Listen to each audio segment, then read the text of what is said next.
الصلاة والسلام على خاتم النبيين أما بعد فأعوذ بالله من الشيطان الرجيم بسم الله الرحمن الرحيم قال الله تبارك وتعالى في القرآن المجيد والفرقان الحميد إن الله وملائكته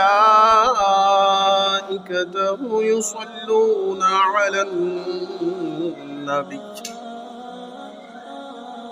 يا أيها الذين آمنوا صلوا عليه وسلموا تسليما الصلاة والسلام عليك يا رسول الله وعلى آلك وأصحابك يا حبيب الله الصلاة والسلام عليك يا نبي الله وعلى آلك وأصحابك يا رسول الله قال رسول الله صلى الله تعالى عليه وسلم أن رسول الله صلى الله عليه وسلم قال أولى الناس بي يوم القيامة أكثرهم علي صلاة أو كما قال عليه السلام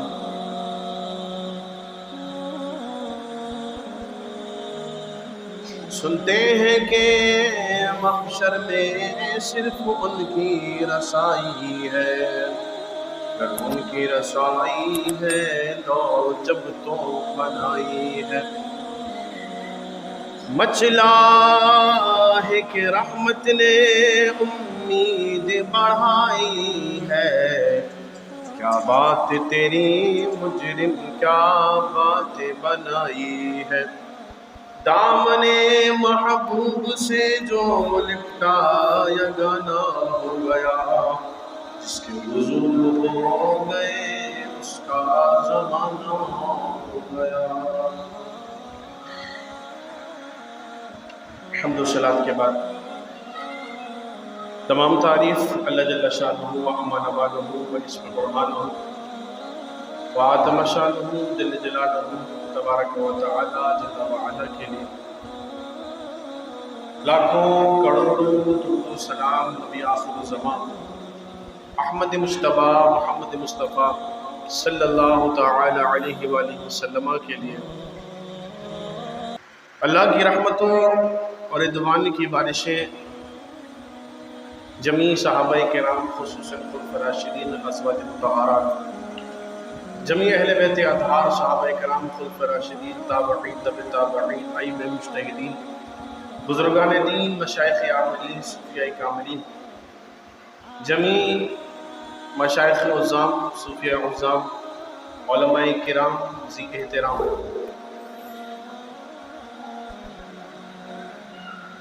صالحین عابدین مجاہدین، تمام نیک و صالحین کے لیے، مغفرت عام تمام امت مسلمہ کے لیے، اور اللہ کی خاص رحمت اور خصوصی فضل ان لوگوں کے لیے جو جمعۃ المبارک کی مبارک ترین ساعت کو حاصل کرنے کے لیے کوششیں کرتے ہیں۔ اللہ کریم ہم سبوں کو اس ماہ مکرم شعبان المعظم کی برکتیں نصیب فرمائے۔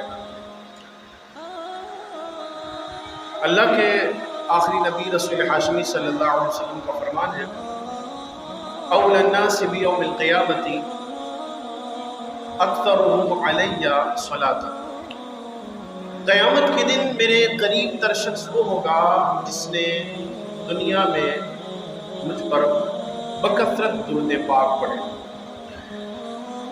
اللہ کریم ہم سبوں کو درود پاک پڑھنے کی اور اس کی کثرت کرنے کی توفیق نصیب فرمائے۔ آج اس جمعۃ المبارک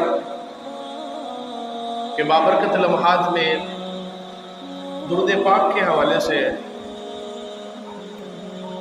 چند باتیں ہم سنیں گے۔ گزشتہ جمعۃ المبارک جس آیت مبارکہ کی تلاوت کی تھی، سورہ احزاب کی آیت نمبر 56 پارہ 22 جس میں اللہ تبارک و تعالیٰ نے ایک خاص عمل ارشاد فرمایا تھا، ان اللہ و ملائکتہ یصلون علی النبی، کہ بے شک اللہ اور اس کے فرشتے نبی علیہ السلام پر درود پڑھتے ہیں، بھیجتے ہیں۔ اور پھر مسلمانوں کو، مومنوں کو حکم دیا، یا ایھا الذین آمنوا، اے ایمان والو، صلو علیہ وسلموا تسلیما، تم بھی درود بھیجا کرو اور خوب سلام پڑھا کرو۔ صلو مطلب درود پڑھنا، اور تسلیماً سلیمو سلام بھیجنا، اور یہ تسلیماً جو ہے یہ تاکید کے طور پر، اور اسے مفعول مطلق کی اقسام ہے، نوعی ہے، عددی ہے، تاکیدی ہے۔ تو یہاں پر جو سمجھ میں آتا ہے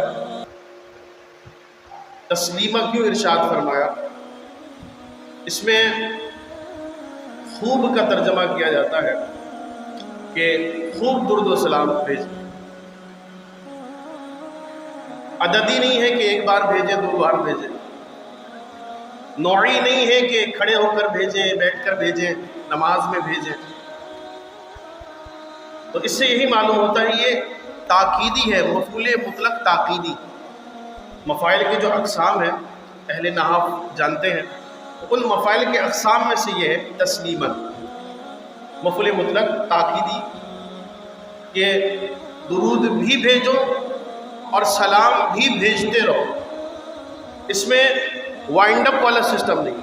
انشاءاللہ ہم قرآن مجید کے اسی آیت کی روشنی میں درود پاک کے حوالے سے جہاں فضائل سنیں گے، جہاں درود پاک کو نہ پڑھنے والوں کے لیے وعیدیں سنیں گے، وہاں کوشش ہوگی کہ درود پاک کے کچھ احکام بھی بیان کیے جائیں۔ چونکہ ہمارا جمعۃ المبارک کا جو سلسلہ ہے یہ خاص قرآن مجید کی آیت کے تحت ہے، اور یہ ذہن ہوتا ہے کہ ہم جہاں فضائل سنیں، کمالات سنیں، کرامتیں سنیں، معجزات سنیں، وہاں خاص کر اپنے دین کے حوالے سے کچھ نہ کچھ ضروری معلومات لیں، جس سے ہمارے عقائد کے ساتھ ساتھ اعمال میں بھی بہتری آئے۔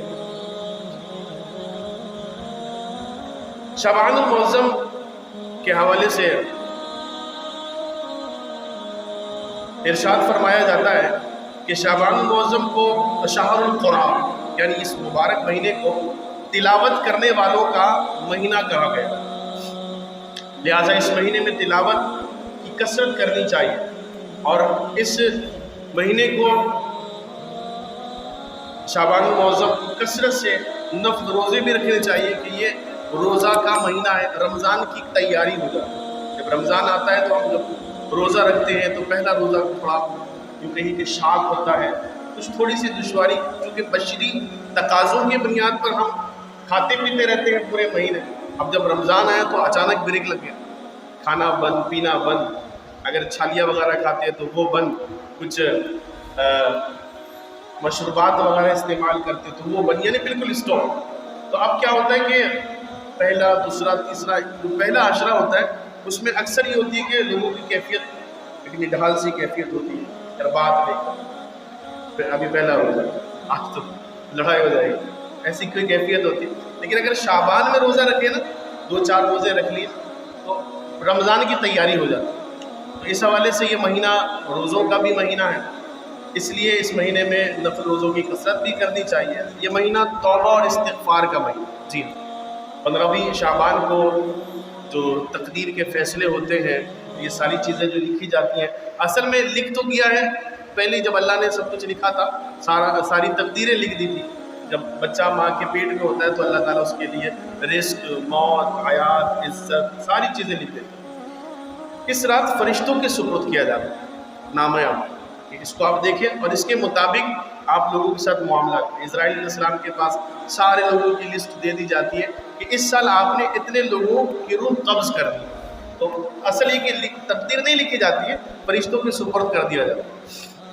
تو یوں یہ استغفار کرنا چاہیے۔ پیارے آقا علیہ السلام نے یہاں تک ارشاد فرمایا کہ میں چاہتا ہوں، سید عائشہ فرماتی تھی کہ حضور روزہ رکھتے تھے اور اتنا روزہ رکھتے تھے کہ ہمیں یہ وہ ہوتا تھا، خیال آتا تھا کہ اب حضور بغیر روزے کے رہیں گے نہیں، اور حضور روزہ نہیں رکھتے تھے، ہمیں ایسا لگتا تھا کہ اب حضور کبھی روزہ رکھیں گے، یعنی انداز یہ ہوتا ہے کہ روزہ رکھتے تو رکھتے شعبان کے مہینے میں خاص کر اہتمام فرماتے، مسلسل روزہ رکھتے، شعبان کے علاوہ مہینے میں بھی روزہ رکھتے تھے لیکن اس اہتمام کے ساتھ نہیں جس طرح خاص شعبان میں رکھتے۔ حضور علیہ السلام فرماتے میں یہ چاہتا ہوں کہ جب میرا نام اعمال رب کریم کی بارگاہ میں پیش کیا جائے تو میں روزے دار سے، تو خاص کر 14ویں شعبان 14 تاریخ کو حضور علیہ السلام روزہ رکھے، اور علماء فرماتے کہ 14 کو بھی روزہ رکھ لیں اور 15ویں شعبان کو بھی روزہ رکھ لیں کہ نام اعمال کا جو کلوز اپ ہو رہا ہے، کلوزنگ ہو رہی ہے، اس میں بھی روزہ آ جائے، اور جو ابتدا ہونے والا نام اعمال کا اس میں بھی روزہ آ جائے۔ اس حوالے سے یہ روزوں کا بھی مہینہ ہے، پیارے آقا علیہ السلام کا بہت پیارا فرمان ہے،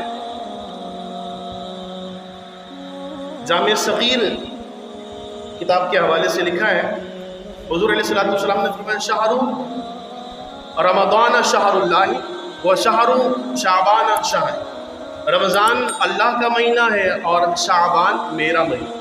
میرا مہینہ اس لیے کہ پیارے آقا علیہ السلام اس مہینے سے کثرت کے ساتھ آپ روزہ رکھتے تھے اور اس مہینے سے بے پناہ محبت کرتے تھے، نفل نماز پڑھنا، روزے رکھنا اور خاص کر تلاوت قرآن کا، یہ آپ کے معمولات میں سے تھا۔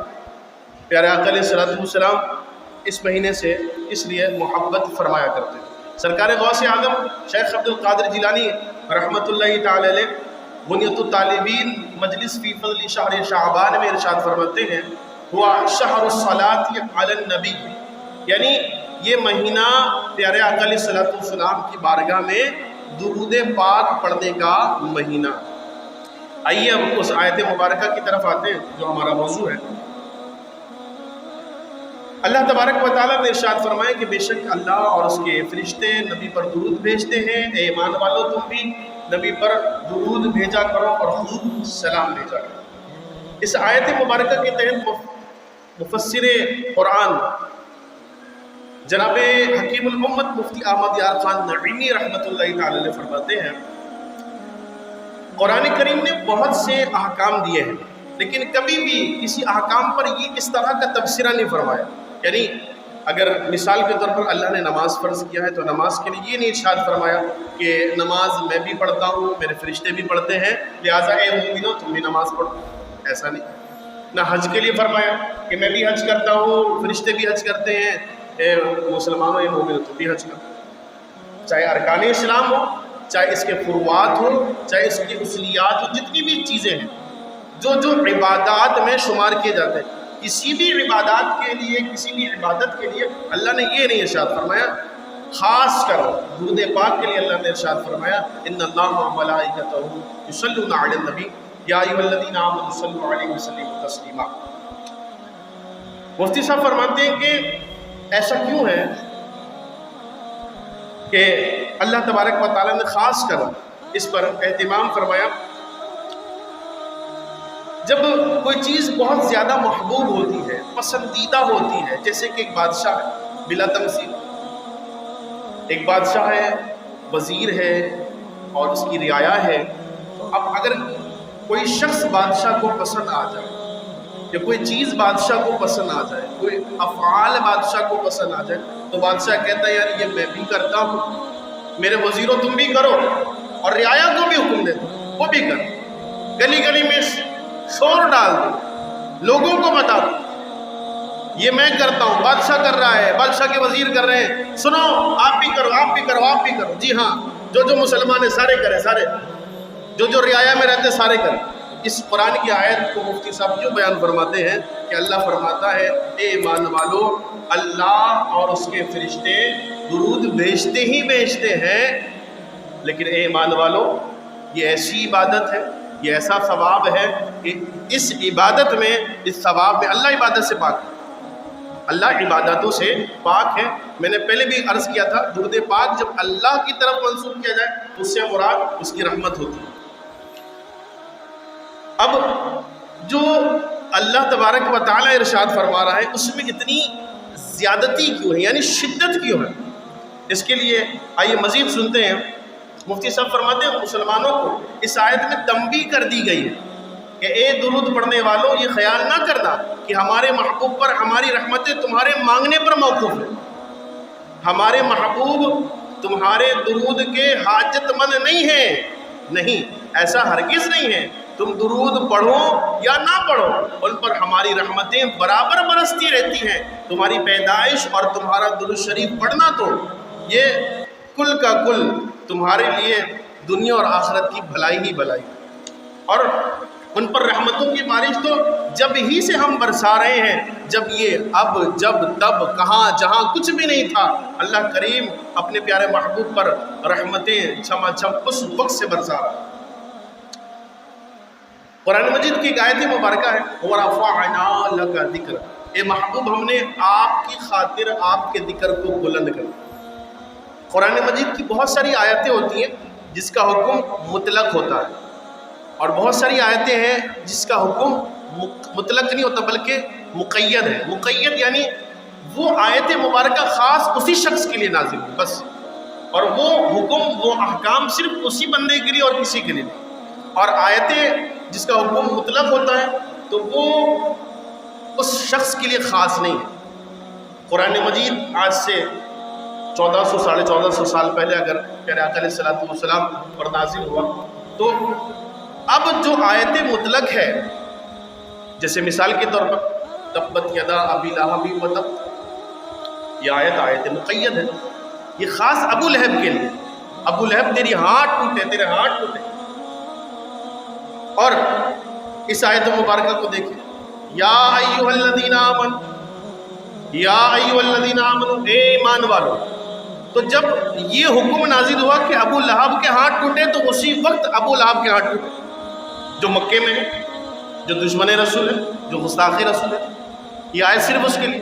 لیکن جب یہ ارشاد فرمایا اے ایمان والو، تو اس وقت اہل عرب کے تمام ایمان والے شامل ہو گئے، مکہ کے ایمان والے شامل ہو گئے، مدینہ کے ایمان والے شامل ہو گئے، شام کے ایمان والے شامل ہو گئے، یہاں تک کہ صحابہ کے دور کے ایمان والے بھی شامل ہو گئے، تابعین کے دور کے بھی ایمان والے شامل ہو گئے۔ 1400 ساڑھے 1400 سال گزرنے کے بعد آج رئی شمروئی کے اس پسماندہ علاقے کی ایک خوبصورت ترین مسجد جامع مسجد فیضان امیر سنت میں جتنے افراد بیٹھے ہیں، اور اس مائک کے ذریعے جہاں جہاں آواز جا رہی ہے یا ایھا الذین آمنوا، ہر ایمان والے کے لیے حکم خاص ہے، ہر ایمان والے۔ تو آیت مطلق اور آیت مقید، اس کا یہ معنی ہے۔ یہاں آئیے درود پاک کے کچھ احکام بھی ہم سیکھتے ہیں، سمجھنے کی کوشش کرتے ہیں۔ علماء فرماتے ہیں کہ درود پاک ایک مستقل عبادت ہے، یعنی یہ ایسی عبادت ہے کہ جس کو مستقل عبادت اور کار ثواب فرمایا گیا۔ لہٰذا درود پاک کا حکم دینے کی ایک حکمت تو اجر و ثواب بھی ہے کہ ہم درود پاک پڑھیں اور اجر و ثواب کے حقدار بنیں۔ اس میں دوسری حکمت یہ کہ درود پاک ایک شکرانہ ہے۔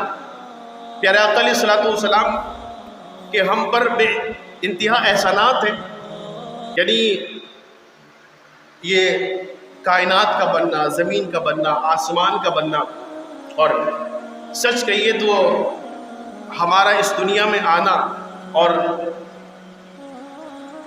دنیا میں زندگی گزارنا، اور اتنے گناہ ہونے کے باوجود پیارے آقا علیہ السلام کی آخری امت میں ہمیں پیدا کرنا اور ان کی خاص رحمتیں شامل حال ہونا، یہ اللہ تبارک و تعالیٰ کی بڑی پیاری نعمت ہے۔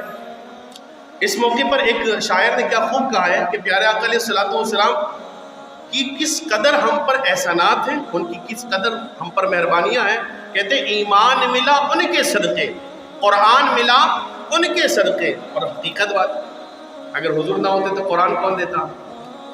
رحمان ملا ان کے صدقے۔ ایک صحابی فرماتے ہیں ارے ہمیں تو پتہ ہی نہیں تھا، اللہ کے بارے میں ہم جانتے نہیں تھے، حضور تشریف لائے اور حضور نے ہمیں بتایا کہ اللہ ہے، رحمان ہے، ہم تو کسی اور ڈگر میں چلے گئے تھے، ہم تو کسی اور کی عبادت کرتے تھے، ہم نے تو خداؤں کو خاص کر لیا تھا، ہم نے تو محدود کر لیا تھا، ہم نے تو کبھی تقسیم کر لیا تھا، ہم نے تو اپنا بنا لیا تھا، ہمارے تو الگ الگ بت تھے، الگ الگ خدا تھے، کسی کا عزا ہے تو کسی کا مناد ہے۔ آج ہندوستان میں وہی حال ہے، 33 کروڑ خدا ہے، یہ کرنٹلی ریسرچ کے مطابق ہندوستان میں 33 کروڑ خدا ہے۔ اب تو اداکار بھی خدا بن رہے ہیں بھائی، جس کو جو پسند آئے گی۔ ابو کے الگ خدا ہیں، امی کے الگ خدا ہیں، بڑے بھائی کے الگ خدا ہیں، بھائی خدا کو بھی جیب میں لے کے خدا کو بھی جیب میں لے کر گھوم رہے، جہاں جگہ ملی رکھا بس۔ کیا مطلب مت ماری گئی ہے، کیسی عقل، مطلب یہ اللہ کی رحمت نہیں ہے نا۔ اللہ کی رحمت ہوتی ہے تو بندہ بنا دیکھے اللہ پر ایمان لاتا، وہ ہے نا یا ایھا الذین آمنوا، سورہ بقرہ کی جو آیت مبارکہ ہے، الذین یؤمنون بالغیب، یہ ایمان والے یہ ایمان رکھتے ہیں بنا دیکھے، اللہ کو بنا دیکھے ایمان رکھتے، حضور کو نہیں دیکھا ایمان، تو یہ ایمان بالغیب۔ الحمدللہ الحمدللہ ہم مسلمانوں کی حصے الحمدللہ۔ تو اہل عرب تو یہ کہتے ہیں کہ ہمیں تو پتہ ہی نہیں تھا، یہ تو حضور آئے، حضور کی مہربانی، تو ایمان ملا حضور کے صدقے، قرآن ملا حضور کے صدقے، کہتے ہیں رحمان ملا ان کے صدقے۔ وہ کیا ہے جو ہم نے پایا نہیں، جو کچھ ملا حضور علیہ السلام کے صدقے۔ اللہ کریم پیارے آقا علیہ السلام پر رحمتیں نازل فرمائے۔ وقت کم ہے، میں جلدی سے اپنے وہ جو موضوعات ہے اس کو مختصر کرتے ہوئے جو ضروری باتیں وہ عرض کرتا ہوں۔ پیارے آقا علیہ السلام کا چرچا قرآن مجید میں ارشاد فرمائے وَرَفَعْنَا لَكَ ذِكْرَكَ، اگر ہم درود پڑھیں نہ پڑھیں تب بھی حضور علیہ السلام کا چرچا ہو رہا ہے، کیونکہ اللہ تعالیٰ نے آیت مطلق ارشاد فرما دیا وَرَفَعْنَا لَكَ ذِكْرَكَ، اے محبوب ہم نے آپ کی خاطر آپ کے ذکر کو بلند کر دیا۔ یعنی جب یہ آیت مبارکہ نازل ہوئی حضور کا ذکر بلند تھا، آپ کے ظاہری وصال کے بعد صحابہ کے زمانے میں بھی آپ کا ذکر بلند تھا اور مسلسل بلند ہو رہا ہے۔ اگر آپ دنیا کے نقشے کو دیکھیں تو کہیں صبح ہے، کہیں دن ہے، کہیں شام ہے، کہیں رات ہے، کہیں فجر ہے، کہیں ظہر ہے، کہیں عصر ہے، کہیں مغرب ہے، ایک وقت میں کہیں فجر ہے، کہیں ظہر ہے، کہیں عصر ہے، کہیں مغرب ہے، ایک مؤذن اذان دے کر نہیں چھٹتا کہ دوسرا شروع ہو جاتا، یہ سلسلہ مسلسل چل رہا ہے۔ تو وَرَفَعْنَا لَكَ ذِكْرَكَ، اے محبوب ہم نے آپ کے ذکر کو بلند کر دیا۔ اور کیا خوب ارشاد فرمایا کہ محبوب آپ کی آنے والی گھڑی پچھلی گھڑی سے زیادہ شاندار۔ تو پیارے آقا علیہ السلام کے شان اور مراتب کو اللہ تبارک و تعالیٰ نے خود بیان فرمایا۔ ہمارا درود پاک پڑھنا اپنے لیے باعث اجر اور مغفرت کا سامان کرنا ہے۔ اللہ کریم ہمیں خود درود پاک پڑھنے کی توفیق نصیب فرمائے۔ اس مقام پر ہمیں حکم دیا گیا ہے کہ ہم درود پاک پڑھیں۔ اس آیت سے دلیل پکڑتے ہوئے علماء فرماتے ہیں زندگی میں، اچھا یہ اب جو میں عرض کر رہا ہوں یہ بہت خاص بات ہے، یہ اہم ترین بات ہے، اسے توجہ سے ہم نے سنی۔ زندگی میں کم از کم ایک بار درود پاک پڑھنا ہر مسلمان پر فرض ہے، اور جس مجلس میں بھی پیارے آقا علیہ السلام کا ذکر پاک خود کرے، نام لے یا کسی سے سنے، میں بیٹھا ہوں میں نام لے رہا ہوں آپ سن رہے ہیں، اس وقت درود پاک پڑھنا واجب ہے۔ آگے ارشاد فرمائیں لہٰذا جو ذکر پاک کر کے یا سن کر درود شریف نہ پڑھے وہ ترک واجب یعنی واجب کا چھوڑنے والا، سبب گناہگار یعنی گناہگار ہوگا، گناہگار کا ایک سبب بنے گا، واجب کو ترک کر رہا ہے اس وجہ کر یہ گناہگار ہوگا۔ اور یاد رکھیے گناہگار یہ جہنم کا حقدار ہوتا ہے، اللہ کی غضب کا حقدار ہوتا ہے۔ یہ ضروری نہیں ہے، اب یہاں پر اور مزید توجہ سے، یہ ضروری نہیں ہے کہ پیارے آقا علیہ السلام کا صرف نام لیں، بلکہ آپ صلی اللہ علیہ وسلم، حضور صلی اللہ علیہ وسلم، نبی صلی اللہ علیہ وسلم، رسول ہاشمی صلی اللہ علیہ وسلم۔ تو جب رسول ہاشمی کہے، آپ کہیں، حضور کہیں، تو اب مجلس میں پڑھنا درود پاک نام لینے والے کو بھی اور سننے والے کو بھی شریعت نے لازم کیا اس پر کہ واجب ہے۔ اچھا اب آپ ایک اسلامی بھائی تھے تو جب ان سے ملاقات ہو وہ درود پاک سے محبت، اچھی بات ہے، لیکن میں بیٹھا ہوا تھا، آواز آئی، میں بڑا پریشان یار، ویسے بھی گیس کا مسئلہ چل رہا ہے، صرف اورنگی نے بہت سارے علاقے اس میں زد میں آ گئے، یہ ایک کس چیز کی آواز ہے؟ سوئی گیس کی ایسی آواز آتی، میں بڑا پریشان۔ تو مجھے پتہ چلا کہ وہ درود پاک پڑھ، بہت اچھی بات۔ میں نے ان سے پوچھا، آپ بہت اچھی بات ہے آپ درود پاک پڑھ، لیکن آپ اتنے تکلف میں کیوں ہیں؟ اتنی زیادتی کیوں کر رہے ہیں؟ اتنی شدت کیوں کر رہے ہیں؟ اتنے پریشان کیوں؟ کہہ رہے نہیں امام صاحب آپ کو پتہ نہیں ہے، جب کوئی نام لے درود پاک پڑھے حضور علیہ الصلوۃ والسلام پر، تو ہمیں بھی چاہیے کہ ہم درود پاک پڑھیں۔ ضروری نہیں ہے، اب اس نے مجھے بتایا ضروری نہیں ہے کہ نام لیا جائے تو درود پاک پڑھیں، آپ تو امام صاحب آپ کو معلوم ہونا چاہیے۔ میں نے کہا جی ہمیں معلوم، لیکن سنیں، جب کسی مجلس میں نام لیا جائے یا حضور علیہ الصلوۃ والسلام کی کسی صفات کا ذکر کیا جائے تو درود پاک پڑھنا واجب ہے، لیکن ایک مجلس تبدیل ہو گئی اب واجب نہیں ہے۔ یعنی ایک شخص بیٹھا ہے، اب جیسے آپ بیٹھے ہیں، میں ایک بار کہوں آپ صلی اللہ علیہ وسلم تو آپ پر واجب، آپ کے صلی اللہ علیہ وسلم، میں پھر کہوں حضور صلی اللہ علیہ وسلم تو کیا آپ پر واجب ہو؟ نہیں، مجلس تبدیل نہیں ہوئی نا، جیسے مجلس تبدیل ہوئی احکام تبدیل ہو گئے۔ اب جیسے ہی مجلس تبدیل ہوگی، اب آپ کسی اور جگہ چلے گئے، وہاں نام لیا گیا، اب آپ پر وہاں واجب ہو۔ آپ ایک مجلس میں بیٹھے ہیں، آپ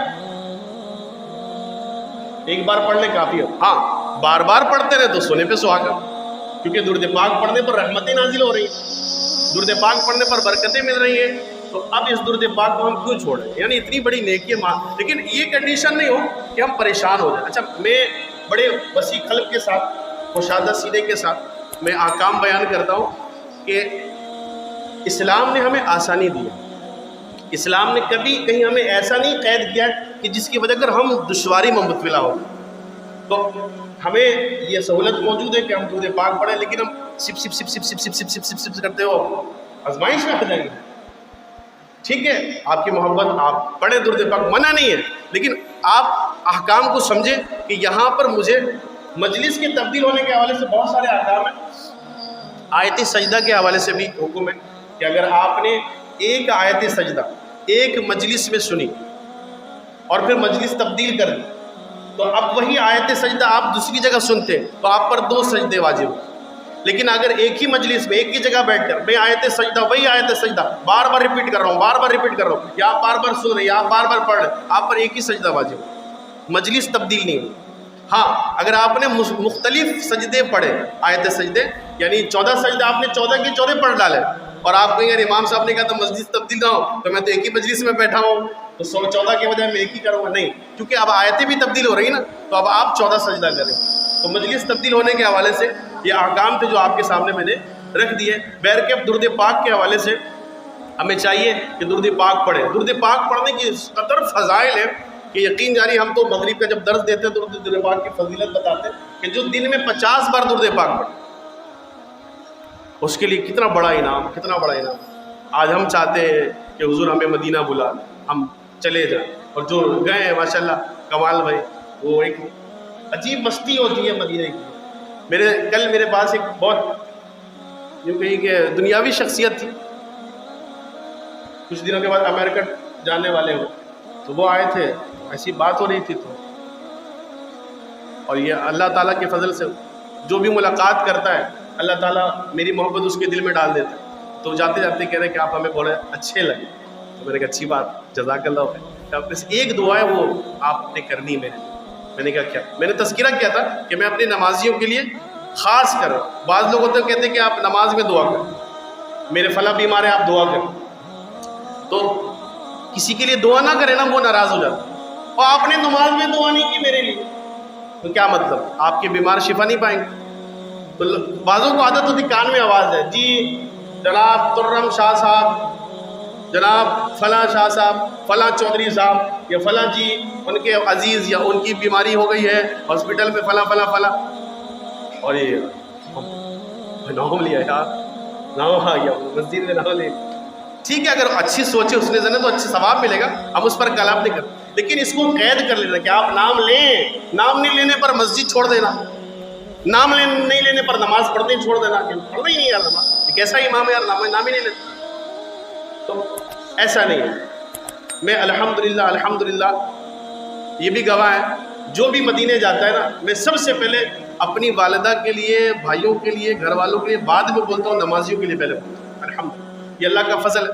کوئی بھی میں سنتا ہوں ہے بات ہوتی ہے، میں اس وقت یہاں ہوں، میں نے کہہ رہا دعا کس کے لیے؟ کہا نمازیوں، اور نمازیوں کے صدقے میرے والدین کے لیے بھی دعا کر دینا۔ اس کے میں نیک سمجھتا ہوں، میں ہوں گناہ گار، میں آپ کو نیک سمجھتا ہوں، اور یہ بات ایسی نہیں ہے کہ میں آپ کے سامنے وہی لگی چپڑی بات کر رہا ہوں، ایسا نہیں ہے۔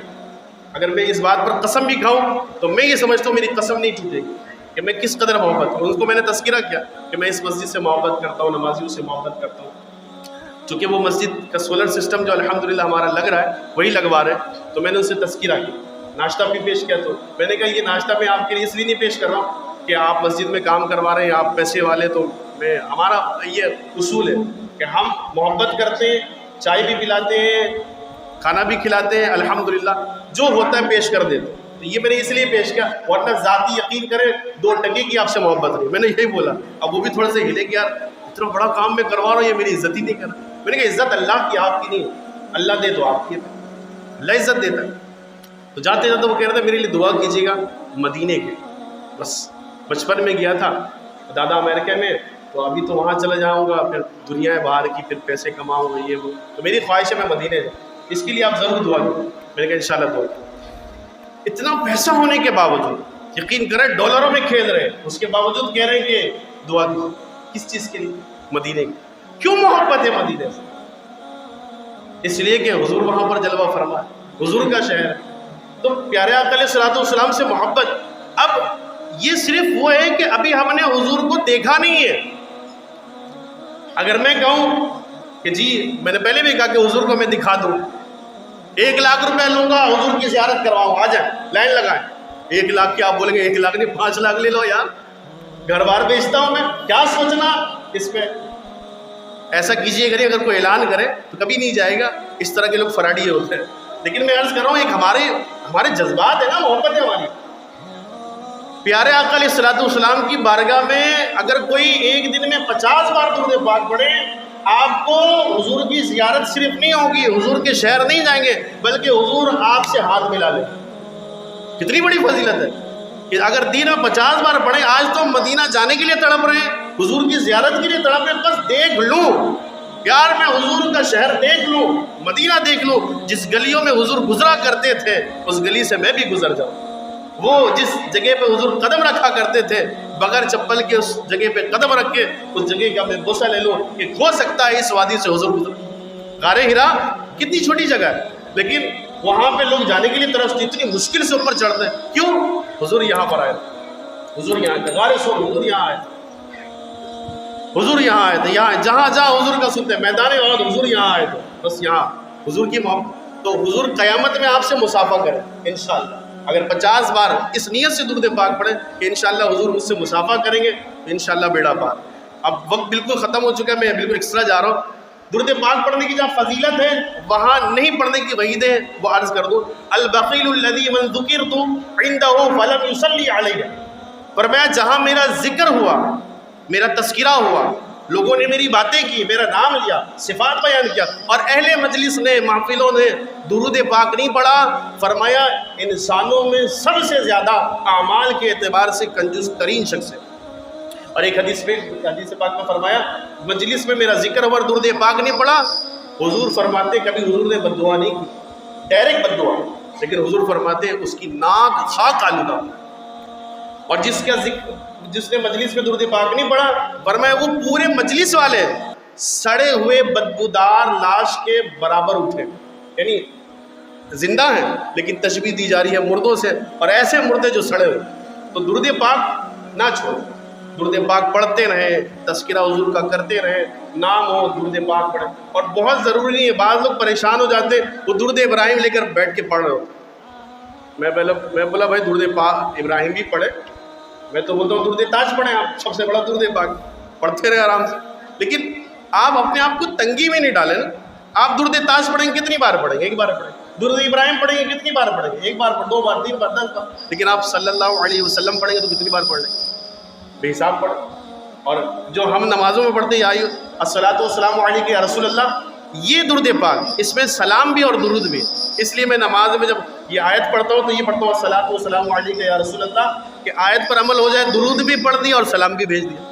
اللہ کریم ہمیں پیارے آقا علیہ الصلوۃ والسلام کی بارگاہ میں خوب درود پاک پڑھنے کی توفیق عطا فرمائے. اور یہ شعبان کا مہینہ ہے، اس مبارک مہینے میں نفل روزے، تلاوت قرآن، تسبیحات، استغفار کی کثرت کرے. اللہ کریم ہم سبوں پر اپنی رحمت نازل فرمائے. آمین بجاہ النبی الامین صلی اللہ علیہ وسلم.